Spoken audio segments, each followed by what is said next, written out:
Baiklah, aku Rukati Dewan Mutahayan dari kelas 11 Sains. Kali ini, video ini aku ingin menjelaskan mengenai perjalanan Ferdinand Magellan dan Johann Sebastian Elcano menjelajahi samudra dan akhirnya mengelilingi bumi untuk pertama kalinya. Daripada banyak basa-basi, masuk saja.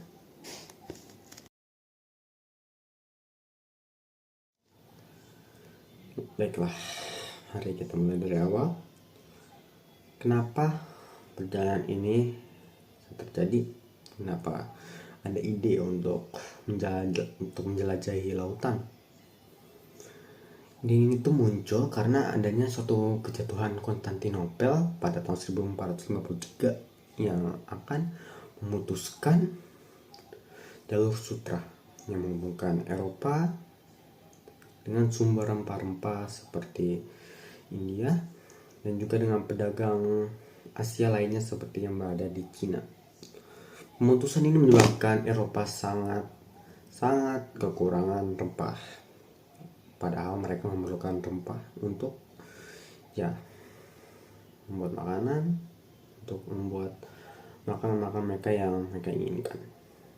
Lalu, dari mana sebenarnya si Magellan dan Johann Sebastian Elcano ini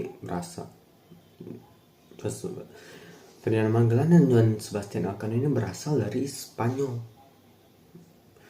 Mereka ini menjalankan perjalanannya karena adanya suatu pendanaan dari Raja Charles pertama. Nah, perjalanannya ini bagaimana? Mari kita lanjutkan. Nah, untuk perjalanan mereka itu sendiri, bagaimana?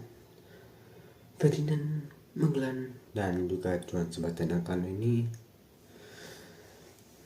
berjalan dengan suatu armada, karena tentu tidak mungkin mereka menjalani semua jalan tersebut sendiri, tidak mungkin. Maka dalam armada tersebut terdapat 5 kapal Trinidad, kapal San Antonio, kapal Concepcion, kapal Victoria dan juga kapal Santiago. Mereka berangkat dari Spanyol dengan persetujuan dari Raja Charles pertama. Untuk rutenya itu sendiri, mereka berjalan ke arah barat dengan menghampiri sisi barat dari Afrika itu untuk mengisi semua kebutuhan mereka yang akan mereka butuhkan untuk perjalanan tersebut. Dan tentu saja kebutuhan tersebut memang diperlukan karena mereka menjalani perjalanan yang sangat panjang melintasi suatu samudra hingga sampai ke Amerika Selatan. Di Amerika Selatan tersebut mereka menyusuri tepi Amerika Selatan tersebut hingga sampai ke Chile. Nah, di Chile itu mereka mereka melewati juga suatu selat. Selat itu adalah selat yang sangat dekat dengan Antartika. Selat tersebut mungkin bisa disebut sebagai suatu selat yang paling dekat dengan Antartika dari semua benua kecuali Antartika di bumi ini. Karena Ferdinand Magellan tersebut melintasi selat ini, maka sepantasnya saat ini disebut sebagai Selat Magellan. Lalu setelah itu mereka menjalani perjalanan yang lebih jauh lagi. Mereka melintasi Samudra Pasifik. Saya ulang, Samudra Pasifik. Mereka mencapai ke Kepulauan Mariana. Nah, di Kepulauan Mariana tersebut mereka mengambil beberapa kebutuhan dan tentu saja langsung melanjutkan perjalanannya. Lalu mereka melanjutkan perjalanan ke Filipina. Di Filipina ini mereka bertemu dengan berbagai suku yang ada di Filipina ini, yang memang udah ada di Filipina dari awal. Tapi naasnya Ferdinand Magellan mati karena dibunuh oleh salah satu pemimpin dari suku tersebut, yaitu Lapu-Lapu. Nah,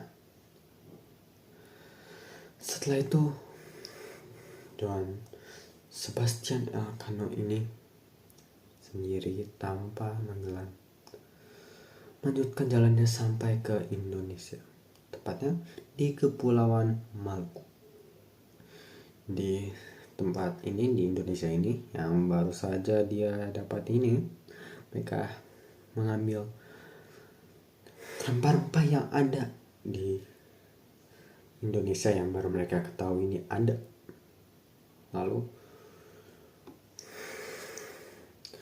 Tuan Sebastian Elcano ini menjalani perjalanan yang lebih panjang, yang sama panjang, menyeberangi samudra yang lain,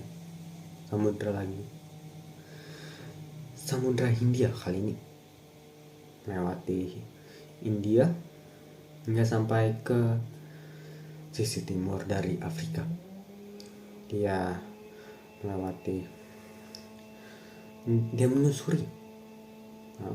menyusuri sisi timur Afrika itu hingga sampai ke Selat Harapan. Dari Selat Harapan ini dia tetap menyusuri sisi Afrika hingga sampai ke titik di mana dia pernah ada. Nah, tentu saja dengan asumsi bahwa bumi itu datar, itu tidak mungkin, karena mereka tidak bergerak dalam suatu lingkaran. Mereka bergerak lurus. Mana mungkin mereka bisa sampai di titik yang sama. Nah, dengan asumsi tersebut, Johann Sebastian Elcano ini memegang pengetahuannya yang baru ini, dan mereka mengambil beberapa kebutuhan yang mereka butuhkan. Lalu karena sudah mengingat rutenya sebelumnya, Johann Sebastian Elcano ini menuju ke tempat awalnya, yaitu Spanyol, untuk menyampaikan apa yang dia ketahui.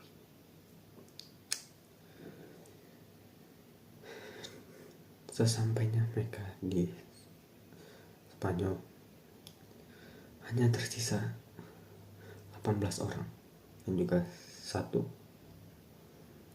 kapal, yaitu kapal Victoria. Mereka sampai pada tahun 1522 setelah menjalani perjalanan sejauh 81.449 km. Menjalani perjalanan sangat jauh ini, walaupun mereka kehilangan banyak orang, termasuk Ferdinand Magellan itu sendiri, Johann Sebastian Elcano serta semua kru-krunya itu jadi orang-orang pertama yang mengelilingi bumi. Setelah mereka sampai di Spanyol, mereka memberitakan ini. Orang banyak berasumsi bahwa mereka ini langsung dibenci oleh khalayak umum karena mereka bahwa bumi itu bulat. Tapi sebenarnya itu salah, kebanyakan salah. Kenapa? Karena ide bahwa bumi itu bulat itu sebenarnya itu bukan suatu ide yang baru. Itu adalah suatu ide yang sudah ada dari zaman Yunani kuno, cara tepatnya zaman Pythagoras. Jadi ya, ide bahwa bumi itu bulat sudah ada selama 1000 tahun. Tapi karena pada saat itu yang berkuasa adalah raja dan juga paus yang memiliki kekuasaan besar di Spanyol. Pada saat itu tentu saja paus tidak menerima, dan mungkin itulah asal mula dari anggapan-anggapan tersebut. Maka setelah semua itu, Spanyol dengan mengirimi 270 orang, 5 kapal, dan hanya menerima 1 kapal dan juga 18 orang tersisa, berhasil menjalani perjalanan mengelilingi bumi untuk pertama kalinya. Maka itulah cerita dari perjalanan mengelilingi bumi untuk pertama kalinya. Terima kasih sudah mendengarkan.